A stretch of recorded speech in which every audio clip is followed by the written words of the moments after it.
Yes, you don't have to take on so much. Just identify, what you consider important, what's most important, and then focus on that.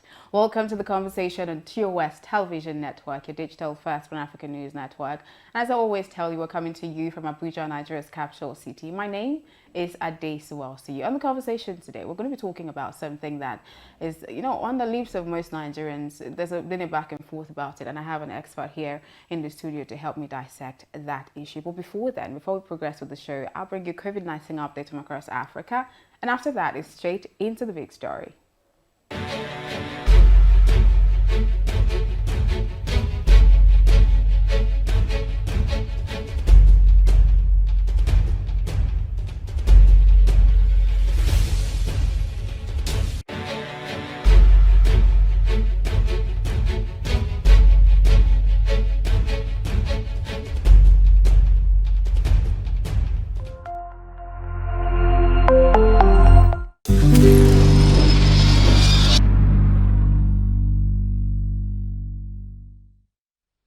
You're still watching the conversation on TOSTV Network, and as I always tell you, you have to join the conversation across our social media platforms. That's TOSTV Network on Facebook, Twitter, Instagram. Subscribe to the channel on YouTube. It's TOSTV Network.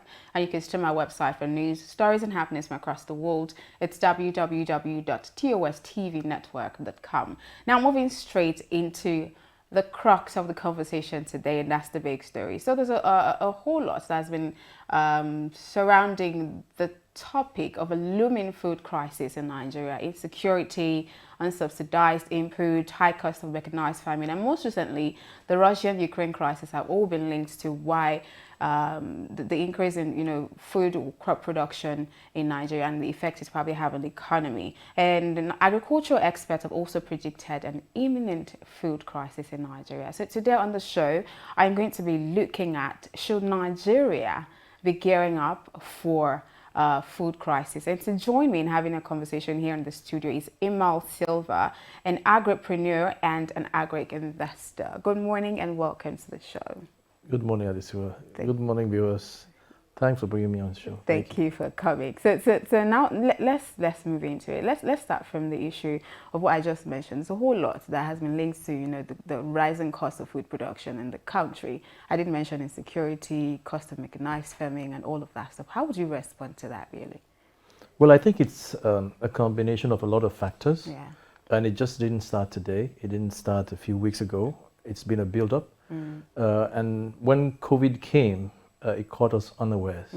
So there was a global disruption of supply chains, globally, not just Nigeria. And of course, when we are so dependent on imports, it affects us, and we suddenly had to, ramp up our own operations. And like you said about the Ukraine crisis, Yeah. as well, there are three major crops globally that are consumed widely, and that's corn, wheat, and rice. Yeah. So once there's a problem, that's where it's hit first, And for example, in Ukraine now, they're known for their corn exports and also wheat exports. So of course, it's going to have an effect. And then of course, with the sanctions coming, certain countries will not be buying from Russia as well. So that will also affect. But the issue is that there are several factors, and then we shouldn't actually allow ourselves to get to a point where we are caught unawares. And that is what the governments are supposed to do, and that's where we are supposed to do what is right at the right time. So yes, I don't think we are envisaging, we are already in a crisis. Oh, really? Oh yes, we are in a crisis. And if you look at the household expenditure of the average Nigerian, 50% goes for food. Yes. So if 50% of our household income goes for food, it means that it's important to us. And then it's everybody's business, it's food. And if food is everybody's business, agriculture becomes everybody's business. So if you don't pay attention locally, nationally, we are going to have problems that we may not be able to solve them immediately, but we should now start planning for the mid and long term. Okay, I was talking to like a smallholder farmer yesterday, and he was going on about the rising cost of fertilizers in the country, that has gone up, and that would somehow stall or affect, planting, especially ahead of the rainy season. Do you see like spike, you know, in the cost of food items and all of that. We already have, you mentioned we already have that, but do you see that like a continuous rising as a result of that? I still think it will rise. Oh. For example, I mean, because we are in the agro circles, Yeah. almost every week, every 2 weeks, I get to hear about somebody that wants to sell off his poultry simply because he can't afford the feed costs. Yes, so just like fertilizer costs, you have feed costs, and so it's not something that we could, you know, solve immediately. But we need to put our heads together, and there needs to be a public-private partnership in this. I don't think that the government can handle it alone. I think that it's important to bring in the private sector. Some of us are trying to do what we can to bring more people on board the supply chain, more people to understand the value chain, more people that were actually operators before that didn't understand it from a holistic point of view to actually be brought in so that we can coordinate efforts to be able to mitigate this. Let's look at the impact of the current fuel scarcity situation in the country. I do know that a lot of irrigation farmers would be affected by that, especially, you know, they would need fuel to pump their machines to be able to, you know, supply water and all of that. Do you see a way out of that? Like I said, it's so many factors. A few days ago, we were supposed to send a certain produce to the east, and the client had already paid, and we had given the person an invoice, but suddenly the transportation costs had risen up, and then he wasn't able to afford that. So you can imagine that his own clientele at that point in time would be affected. Because the produce is actually coming from the north, going down south, that particular produce. So yes, just like that, power costs. There are so many, because, you know, we can't do things in fits and starts. We have to understand things from a value chain perspective. That is where I think fundamentally we've had a problem, because all the efforts, even intervention efforts by the government, have been in pockets, you know. But the more we understand that one thing affects so many other things, and, you know, it's just like a body. One part of the body can actually affect so many other parts. So yes, it is, and agriculture is no more. When you think about agriculture, we shouldn't just think about one rural farmer. Agriculture is an industry. It's a business. So there's a difference between understanding agriculture and understanding agribusiness. So if you don't understand it from a business perspective, it becomes more difficult. But the question now is, what are the solutions? You know, and that's why I said that, you know, some of us have decided that we're going to do our own bit because we're going to be affected one way or the other. But we'll get to, you know, how to combat, you know, all of that in a bit. But I do know you're in the agribusiness. You did say there's a difference, but I know that you're in the agribusiness. So would you say that there's maybe government policies or not that are maybe hampering on, affecting on, you know, food production, you know, maybe import, export and all of that? Something that maybe the government should do differently, turn this down, put this in place, that, you know, all of that? To be honest, if you actually study the policy of government, a lot of work has been done in terms of policy. Let me be honest with you. A lot of work. They bring in the best brains to actually sit down and do, you know, the paperwork. But the problem always comes when it gets to implementation.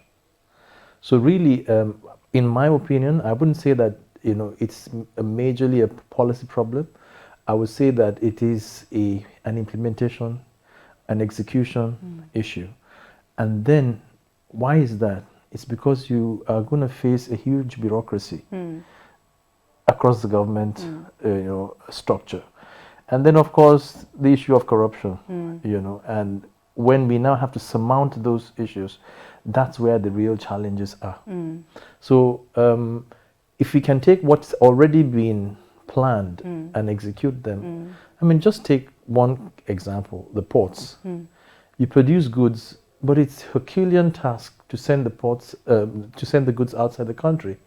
And we are supposed to earn foreign exchange by exporting. So it's at the ports. Now, I mean, they've done a lot of things about, you know, how to make things work.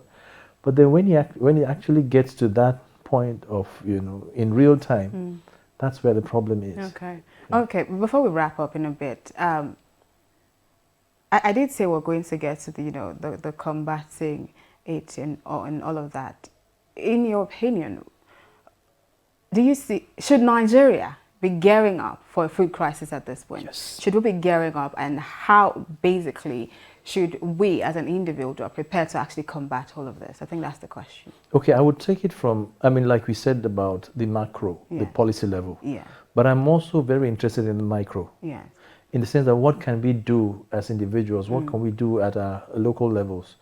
And I know that the government has presently a policy on homestead and urban farming, basically trying to get many more people involved in agriculture and in agribusiness, get more growers, especially in terms of homestead farming, so that you could actually take care of your immediate needs.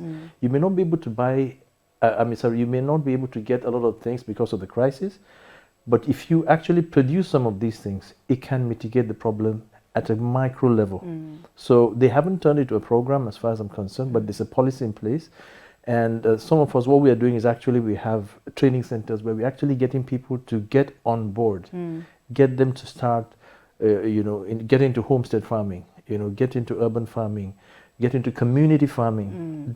Because over there are security issues, and because there are security issues, a lot of people are not going to the farms to work. Yes. A lot of people cannot get the produce to the urban centers or to those particular centers that it should get to because of fuel crisis, because of insecurity. So what happens if everybody, wherever they are, begin to produce? That means that, let's say within a locality, we can say, oh, you're producing eggs, you're producing vegetables. So we don't have to go far. We don't have to rely on supply coming from very far. We could actually sort that out. So that would be an immediate solution. And that's what we are trying to do as well. Okay. All right. Thank you so much for joining me on the conversation this morning. Unfortunately, we don't have enough time, but I do hope that I can bring you back another time, to talk elaborately on this. Sure. Thank you. Thank you for staying with me on the conversation this morning. Don't forget, I'll be back here same time, same channel tomorrow. Before then, follow TOSTV Network across all social media platforms. That's TOSTV Network on Facebook, Twitter, Instagram. TOSTV Network on YouTube is the channel to subscribe to, and then our website www.tostvnetwork.com for news, stories and happenings from across the world. Thank you again. My name is Adesu. I'll see you tomorrow.